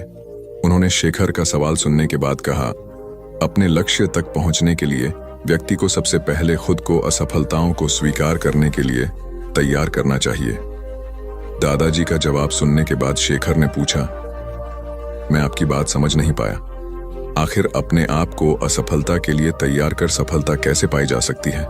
शेखर का सवाल सुनने के बाद दादाजी ने कहा, इस बात को मैं तुम्हारा ही उदाहरण देकर समझता हूं। तुम इस समय प्रतियोगिता परीक्षाओं की तैयारी कर रहे हो। तुम अगले वर्ष होने वाली परीक्षाओं में बैठोगे। तुम यही सोचकर बैठोगे कि तुम्हें सफलता मिलेगी। दादाजी की बात पर शेखर ने हाँ में सिर हिलाया। इसके बाद दादाजी जी ने कहा, मान लो तुम अपने पहले प्रयास में असफल हो जाते हो तो तुम क्या करोगे? शेखर ने कहा, मुझे बहुत निराशा होगी। मैं तैयारी में अपनी तरफ से कहीं कमी नहीं छोड़ रहा हूं। दादाजी ने कहा, निराशा ही असफलता की जड़ है। वह कैसे? शेखर ने सवाल किया। दादाजी बोले, तुम्हें लगता है कि तुम्हारी तैयारी मुकम्मल है, लेकिन परीक्षा तो दूसरे की इच्छा पर निर्भर है। अगर तुम पहले प्रयास में असफल होने के बाद निराश हो जाते हो तो तुम्हारी आगे की तैयारी प्रभावित होगी। अगर तुम असफलता को अपनी कमियों को दुरुस्त करने का मौका मानोगे, तभी आगे की तैयारी में उन्हें दूर कर पाओगे। हर परीक्षार्थी यही सोचता है कि उसकी तैयारी पूरी है, लेकिन सफलता कुछ लोगों को ही मिलती है। ये वही लोग होते हैं जो अपनी असफलता से सीखते हैं ही और दूसरों की असफलता से भी सीखने की कोशिश करते हैं। अपने काम को खुद नहीं समझे महत्वहीन। मुकेश दफ्तर में नए हैं। पहले वह दूसरे संस्थान में काम करते थे। अपना काम तल्लीनता से करते हैं, लेकिन चेहरा बताता है कि मुकेश अपने काम से खुश नहीं है। एक दिन इस बारे में पूछने पर उन्होंने कहा, जब काम में मन नहीं लगे तो चेहरा उदास हो ही जाता है। काम में मन क्यों नहीं लग रहा है? यह पूछने पर उन्होंने कहा, अरे यह भी कोई काम है। इसके बाद उन्होंने ढेर सारे तथ्यों के साथ अपने काम को महत्वहीन बताने की कोशिश की। उन्होंने यह भी कहा कि इस समय जो काम मेरे जिम्मे है उसके आधार पर दूसरे संस्थान में नौकरी भी नहीं मिलेगी। इस बात को मुकेश के रिपोर्टिंग मैनेजर मिस्टर कुमार को बताया गया। वह सुलझे हुए इंसान है। उन्होंने तरीके से मुकेश को समझाया कि उनका काम कैसे महत्वपूर्ण है। मिस्टर कुमार ने उनसे पूछा, मुकेश पहले अपने काम के बारे में बताइए। मुकेश ने कहा, मेरा काम यह देखना है कि हमारी कंपनी के प्रोडक्ट में कहां कहां गड़बड़ी है, उसे कैसे दूर किया जा सकता था, आगे ऐसा क्या किया जाए जिससे पुरानी खामियां फिर से सामने नहीं आए। मुकेश की बात खत्म होते ही मिस्टर कुमार ने कहा, यह जानकर अच्छा लगा कि आपको अपने काम की अच्छी समझ है। जैसा आपने कहा है उसके अनुसार आपका काम प्रोडक्ट को कैसे बेहतर बनाया जाए और उसके निर्माण के दौरान की खामियों को दूर करने से जुड़ा है। मुकेश ने हाँ में सर हिलाया। इसके बाद मिस्टर कुमार ने पूछा, जब प्रोडक्ट को लेकर इतनी बड़ी ही जिम्मेदारी कंपनी ने आपको दी है, तब आप अपने काम को महत्वहीन क्यों समझते हैं? एक आम धारणा है कि जो लोग प्रोडक्ट के निर्माण से सीधे जुड़े हैं वही मेन स्ट्रीम में काम करते हैं, लेकिन हर काम मेन स्ट्रीम का होता है। अगर ऐसा नहीं होता तो कंपनी आपके ऊपर खर्च नहीं करती। कंपनी को पता है कि आपके काम का परिणाम प्रोडक्ट पर दिखेगा। इसलिए इस बात को मन से निकालिए कि आप जो काम कर रहे हैं उसकी पूछ नहीं है। ध्यान से देखेंगे तो लगेगा कि आपका काम ही सबसे महत्वपूर्ण है। एकता और समझदारी। ऊंचे आकाश में सफेद कबूतरों की एक टोली उड़कर जा रही थी। बहुत दूर जाना था उन्हें, लंबा रास्ता था। सुबह से उड़ते उड़ते थकान होने लगी थी। सूरज तेजी से चमक रहा था। कबूतरों को भूख लगने लगी थी। तभी उन्होंने देखा कि नीचे जमीन पर चावल के बहुत से दाने पड़े थे। कबूतरों ने एक दूसरे से कहा, चलो भाई, थोड़ी देर रुककर कुछ खा लिया जाए, फिर आगे जाएंगे। एक बुजुर्ग कबूतर ने चारों ओर देखा। वहां दूर दूर तक कोई घर या मनुष्य दिखाई नहीं दे रहा था। फिर चावल के ये दाने यहां कहां से आए? बुजुर्ग कबूतर ने बाकी कबूतरों को समझाया, मुझे लगता है कि यहां कुछ गड़बड़ है, तुम लोग नीचे मत उतरो। लेकिन किसी ने भी उसकी बात नहीं सुनी। सभी कबूतर तेजी से उतरे, दाना चुगने लगे। इतने बढ़िया दाने बहुत दिनों के बाद खाने को मिले थे। वे बहुत खुश थे। जब सभी ने भरपेट खा लिया तो बोले, चलो भाई, अब आगे चला जाए। लेकिन यह क्या? जब उन्होंने उड़ने की कोशिश की तो उड़ ही नहीं पाए। दोनों के साथ साथ वहां एक चिड़ीमार का जाल भी था जिसमें उनके पांव फंस गए थे। उन्हें अपनी गलती पर पछतावा हुआ। बूढ़ा कबूतर पेड़ पर बैठकर सब देख रहा था। उसने जब अपने साथियों को मुसीबत में देखा तो फौरन उड़ा और चारों ओर देखा। दूर उसे चिड़ीमार आता दिखाई दिया। वह फौरन लौटा और अपने साथियों को बताया। सब वहां से निकलने का उपाय सोचने लगे। तब बूढ़े कबूतर ने कहा, दोस्तों, एकता में बड़ी शक्ति होती है। सब एक साथ उड्डड होगे तो जाल तुम्हें रोक नहीं पाएगा। उसने गिना, 1 2 3। उड़ो। सारे कबूतरों ने एक साथ जोर लगाया और जाल उनके साथ उठने लगा। जब तक चिड़ीमार वहां पहुंचा तब तक जाल काफी ऊपर उठ चुका था। वह देखता ही रह गया और कबूतर जाल लेकर उड़ गए। बूढ़ा कबूतर सबसे आगे उड़ रहा था। काफी देर उड़ने के बाद वे नीचे उतरे। वहां कबूतरों के दोस्त चूहे रहते थे। चूहों ने अपने तेज दांतों से जाल काट दिया। इस तरह बूढ़े कबूतर की समझदारी और साथ मिलकर काम करने से सभी कबूतर बच गए। एक शहर में एक बहुत अमीर व्यक्ति रहता था। उसका नाम तो था धनीमल, लेकिन था वह बेहद कंजूस। उसका कहना था कि अगर आप अपना पैसा अपने पास रखेंगे तो सबको पता चल जाएगा कि आपके पास बहुत पैसे हैं। फिर चोर डाकू आपके पीछे पड़ जाएंगे और सारा पैसा लूट कर ले जाएंगे। इसलिए वह अपना सारा पैसा छिपा कर रखता था और खुद एक बहुत गरीब व्यक्ति के समान रहता था। पैबंद लगे कपड़े, घिसे हुए जूते, रूखा सूखा खाना, यह सब देखकर लोग उसे भिखारी समझते थे। जिनको पता था कि वह धनवान है, वे उसे कंजूस कहकर बुलाते थे। एक दिन धनीमल को अपनी संपत्ति को चोरों से बचाने का एक बहुत बढ़िया उपाय समझ में आया। उसने सारे पैसों से बहुत सा सोना खरीद लिया और फिर सारे सोने को पिघलाकर उसका एक बड़ा सा गोला बना लिया। उसने शहर के बाहर जाकर एक पुराने कुएं के पास एक गड्ढा खोदा और सोने का वह गोला उसमें डालकर गड्ढा बंद कर दिया। वह अब निश्चिंत था। अपनी तसल्ली के लिए वह रोज रात को आकर गड्ढे में देख लेता था कि उसका सोना वहां है या नहीं। उसे विश्वास था कि कोई भी चोर इस जगह के बारे में नहीं जान पाएगा, लेकिन ऐसा नहीं हुआ। धीरे धीरे पूरे शहर में यह चर्चा होने लगी कि धनीमल रात में शहर के बाहर जाकर कुछ करता है। एक रात जब उसने गड्ढा खोद कर देखा तो सोना वहां से गायब था।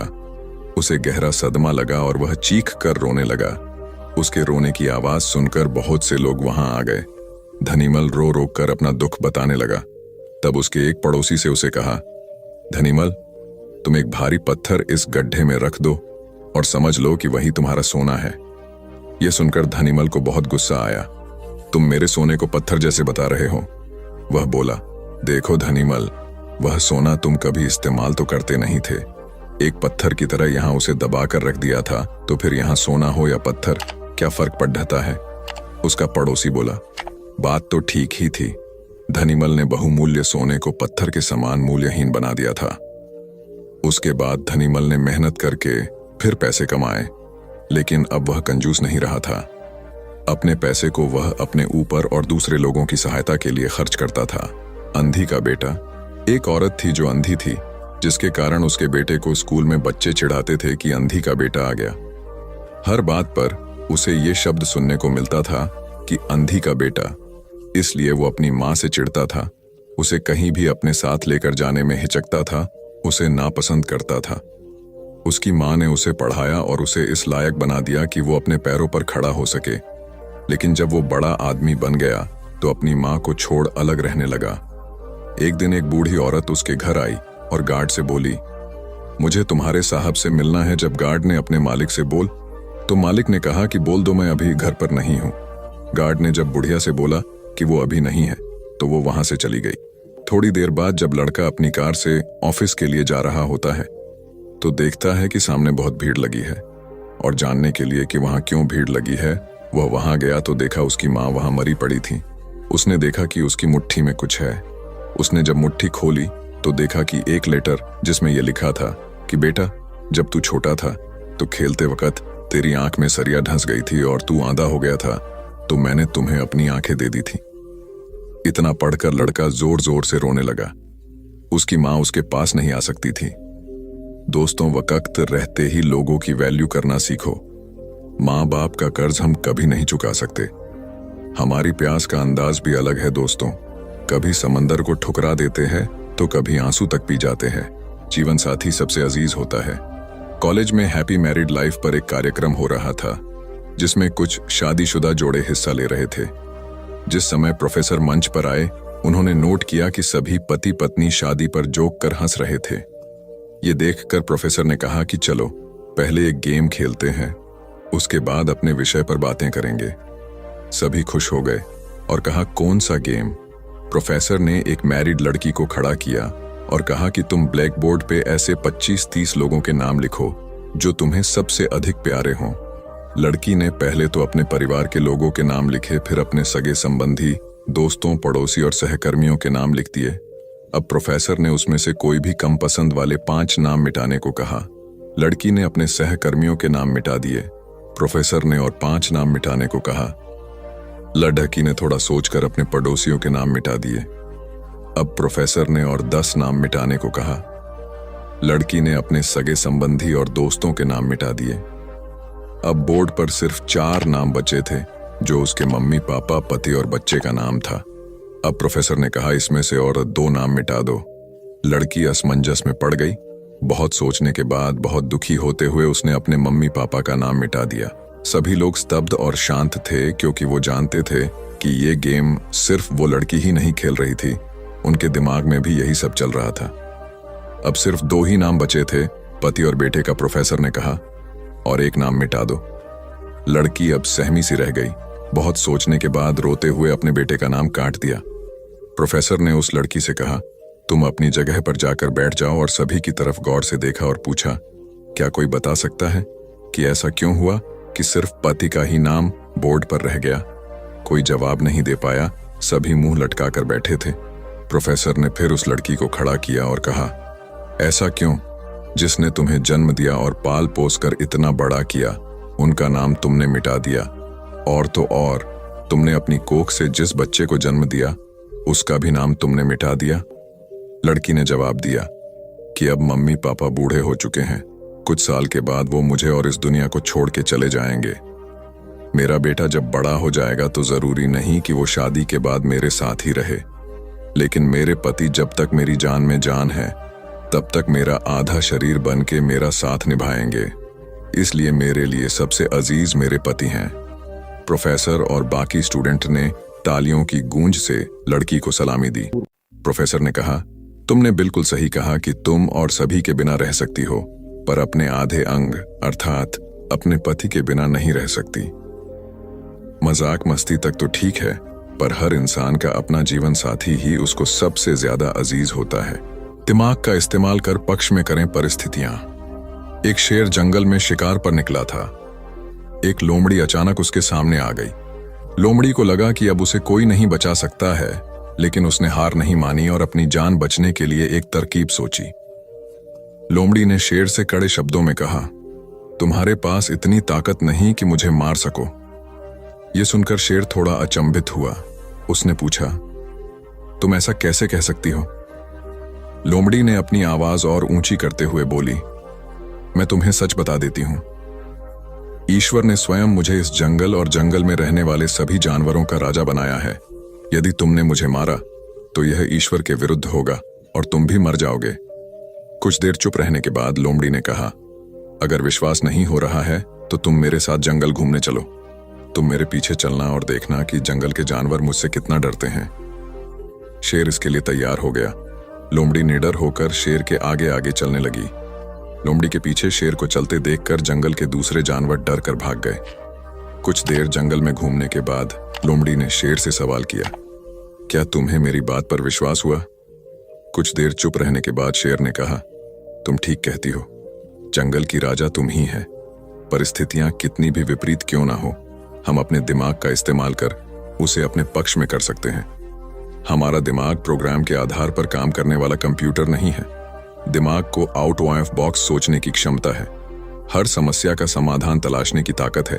यह तभी संभव होगा जब हम विपरीत परिस्थितियां में भी अपना धैर्य बरकरार रखेंगे। सफल होने के लिए हमेशा सीखते रहें। सिकंदर और रोहित मित्र हैं। दोनों ने एक साथ अपना अपना काम शुरू किया।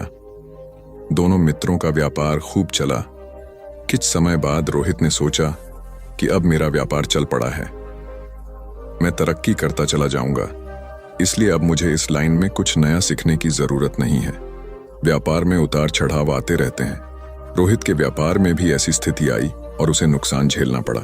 सिकंदर के व्यापार में भी उतार चढ़ाव आए, पर उसे उतना नुकसान नहीं हुआ जितना रोहित को हुआ। रोहित सोचने लगा कि सिकंदर ने अपने नुकसान को नियंत्रित कैसे किया। रोहित ने इस बारे में उससे पूछने का मन बनाया। जब उसने सिकंदर से इस बारे में पूछा, तब सिकंदर ने कहा कि मैं अभी सीख रहा हूं। रोहित ने कहा, मैं समझा नहीं। सिकंदर ने अपनी बात समझाते हुए कहा, मैं अपनी ही नहीं दूसरों की गलतियों और कामयाबी से भी सीखता हूं। इससे मेरे जीवन में एक जैसी परेशानी बार बार नहीं आती। अगर आती भी है तो आसानी से हल हो जाती है। सिकंदर की बात सुनकर रोहित को अपनी गलती का एहसास हुआ। उसे एहसास हुआ कि शुरुआती सफलता के बाद उसने सीखना एकदम छोड़ दिया था। यही वजह है कि अपने व्यापार में होने वाले नुकसान का आकलन वह नहीं कर पाया। जीवन में सफल होने के लिए सीखते रहना जरूरी है। इंसान को हमेशा सीखते रहना चाहिए। इससे उसके भीतर नकारात्मक विचार नहीं आते हैं, बल्कि उसमें सकारात्मक बदलाव आता रहता है और सफलता की सीढ़ियां चढ़ता रहता है। सीखते रहने वाले व्यक्ति को सफलता के अवसर भी ज्यादा मिलते हैं। सबसे बड़ी बात यह है कि इस तरह के व्यक्ति में अहंकार नहीं होता। जिसके मन में अहंकार होगा वह कभी सीखने का प्रयास नहीं करेगा। घमंड कुल्हाड़ी हुई निरुत्तर। एक बार कुल्हाड़ी और लकड़ी के एक डंडे में विवाद छिड़ गया। दोनों स्वयं को शक्तिशाली बता रहे थे। हालांकि लकड़ी का डंडा बाद में शांत हो गया, किंतु कुल्हाड़ी का बोलना जारी रहा। कुल्हाड़ी में घमंड अत्यधिक था। वह गुस्से में भरकर बोल रही थी, तुमने स्वयं को समझ क्या रखा है? तुम्हारी शक्ति मेरे आगे पानी भरती है। मैं चाहूं तो बड़े बड़े वृक्षों को पल में काट कर गिरा दूं, धरती का सीना फाड़कर उसमें तालाब कुआं बना दूं। तुम मेरी बराबरी कर पाओगे? मेरे सामने से हट जाओ, अन्यथा तुम्हारे टुकड़े टुकड़े कर दूंगी।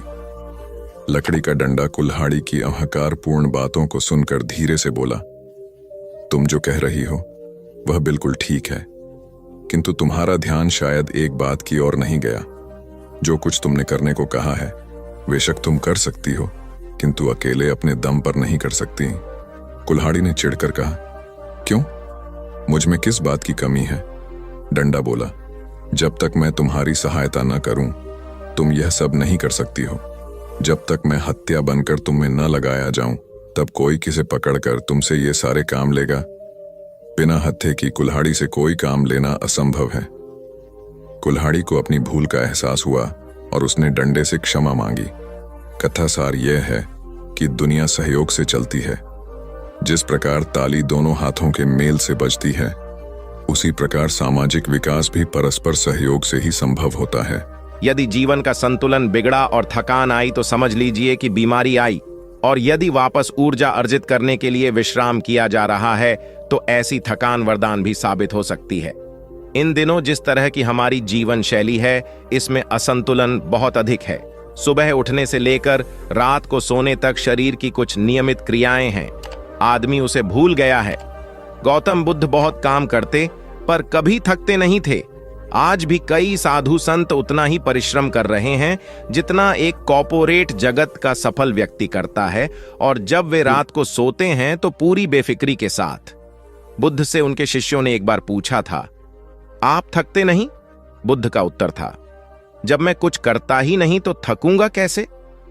बात सुनने में अजीब लगती है लेकिन है बड़ी गहरी। अध्यात्म ने इसे साक्षी भाव कहा है। स्वयं को करते हुए देखना, यह वह स्थिति होती है जब तन सक्रिय और मन विश्राम की मुद्रा में होता है। आज ज्यादातर लोग असमय, अकारण थक जाते हैं, जिसका एक बड़ा कारण असंतुलित जीवन है। एक होता है थकान को महसूस करना और दूसरा है स्वाभाविक थकान। जिस समय आपकी रुचियों, इच्छाओं और मूल स्वभाव में धीमापन आने लगे, अकारण चिड़चिड़ाहट हो जाए, समझ लें कि यह थकान बीमारी है। इसलिए प्रतिदिन योग, प्राणायाम और ध्यान करें। ये क्रियाएं अपने आप में एक विश्राम हैं। करने वाला कोई और है, हम तो महज उसके हाथों की कठपुतली हैं।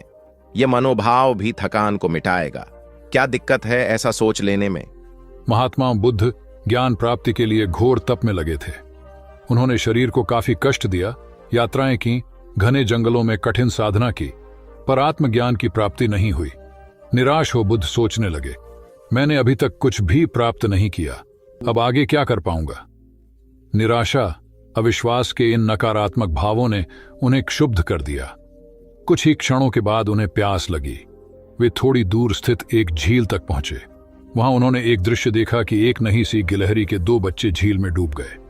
पहले तो वह गिलहरी जड़वत बैठी रही, फिर कुछ देर बाद उठकर झील के पास गई, अपना सारा शरीर झील के पानी में भिगोया और फिर बाहर आकर पानी झाड़ने लगी। ऐसा वह बार बार करने लगी। बुद्ध सोचने लगे कि इस गिलहरी का प्रयास कितना मूर्खतापूर्ण है। क्या कभी यह इस झील को सुखा सकेगी? किंतु गिलहरी का यह क्रम लगातार जारी था।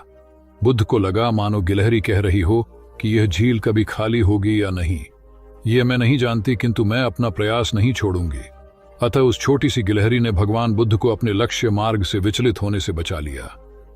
वे सोचने लगे कि जब यह नन्ही गिलहरी अपने लघु सामर्थ्य से झील को सुखा देने के लिए दृढ़ संकल्पित है तो मुझ में क्या कमी है। मैं तो इससे 1000 गुना अधिक क्षमता रखता हूं। यह सोचकर गौतम बुद्ध पुनः अपनी साधना में लग गए और एक दिन बोधिवृक्ष तले उन्हें ज्ञान का आलोक प्राप्त हुआ। यह कथा असफलता के बावजूद प्रयासों की निरंतरता पर बल देती है। यदि हम प्रयास करना न छोड़े तो एक न एक दिन लक्ष्य की प्राप्ति हो ही जाती है। बुद्ध अपने साधना काल में एक निर्जन स्थान पर ध्यान मग्न बैठे थे। इसी स्थान पर एक यक्ष का वास था। ये बात बुद्ध को झांत नहीं थी। वे तो वहां पहुंचे और शांत वातावरण देखकर ध्यान मग्न हो गए। उस समय यक्ष वहां पर नहीं था। रात होने पर जब वह आया तो उस स्थान पर एक अनजान व्यक्ति को देखकर आग बबूला हो गया। बड़े जोर से वह दहाड़ा, किंतु बुद्ध का ध्यान भंग नहीं हुआ। यक्ष ने उन्हें हाथी का रूप धारण कर डराना चाहा, किंतु बुद्ध यथावत ध्यान मग्न बैठे रहे। उसने बुद्ध को डराने के लिए क्रमशः शेर, चीता, बाघ आदि का रूप धारण किया, किंतु बुद्ध अविचलित ही बने रहे।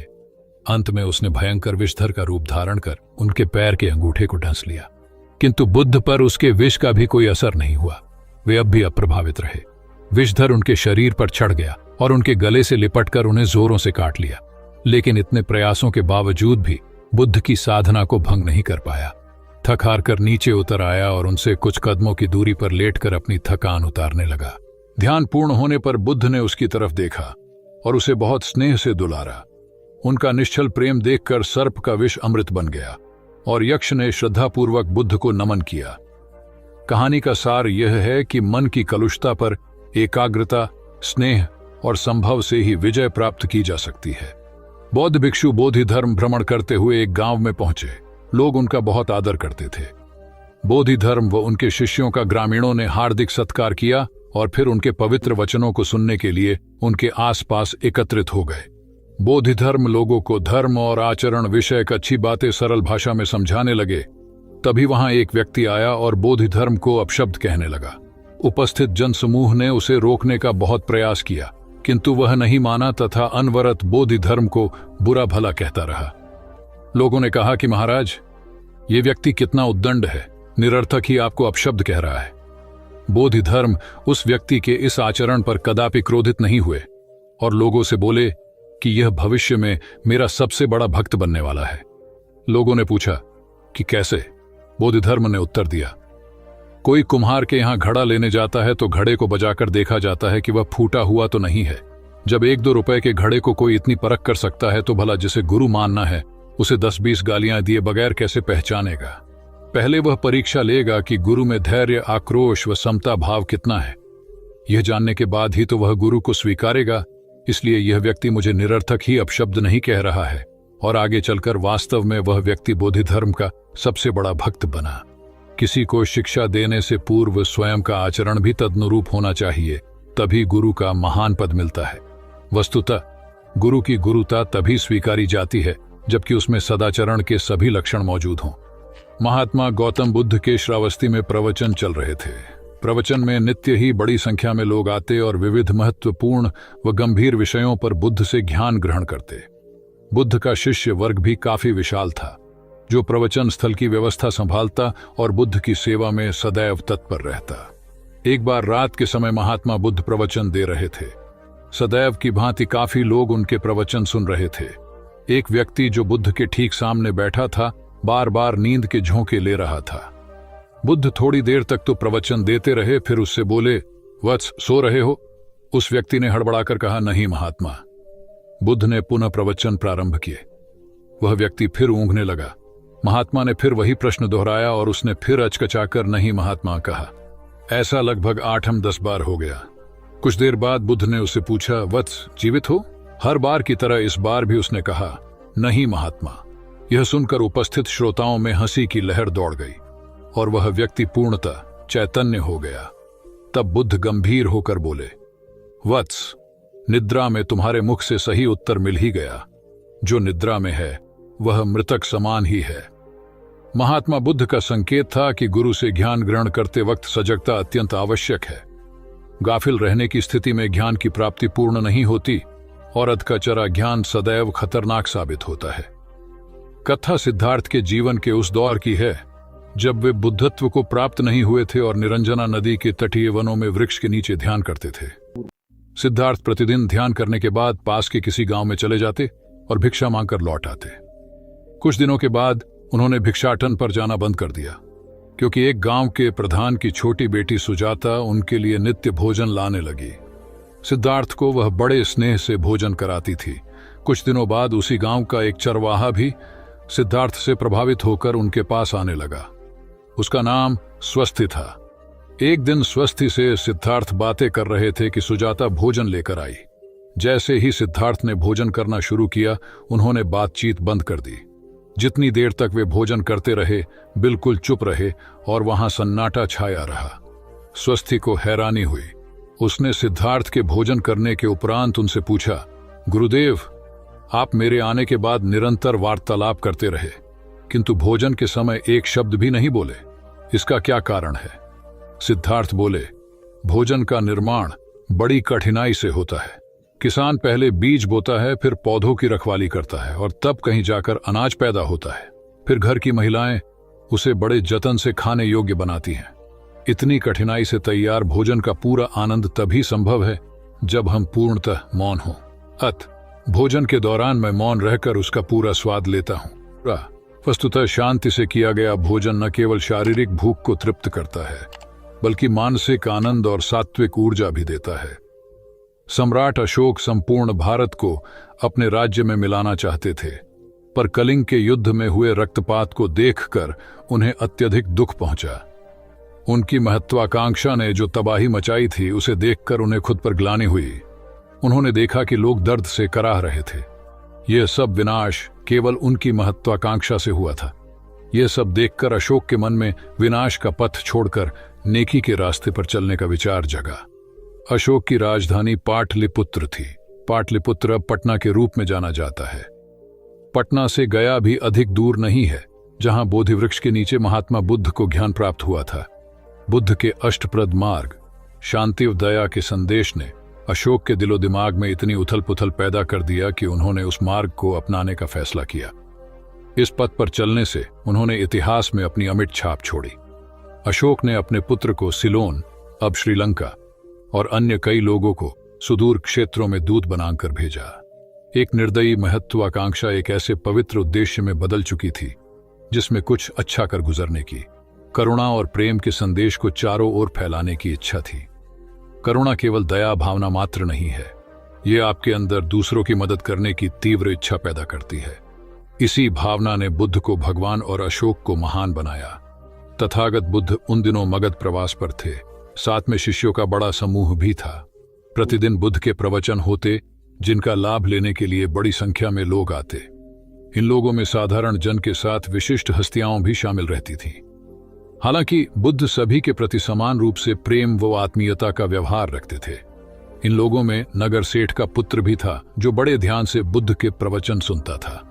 वह नित्य ही बुद्ध के शिष्यों के समक्ष बुद्ध की तारीफों के पुल बांधता और धन्य धन्य भाव से घर जाता। एक दिन प्रवचन समाप्त होने के बाद उसने किसी शिष्य से कहकर बुद्ध से मिलने की हार्दिक इच्छा प्रकट की। जब उसे बुद्ध के सामने ले जाया गया तो उसने उन्हें साष्टांग प्रणाम कर कहा, भगवान,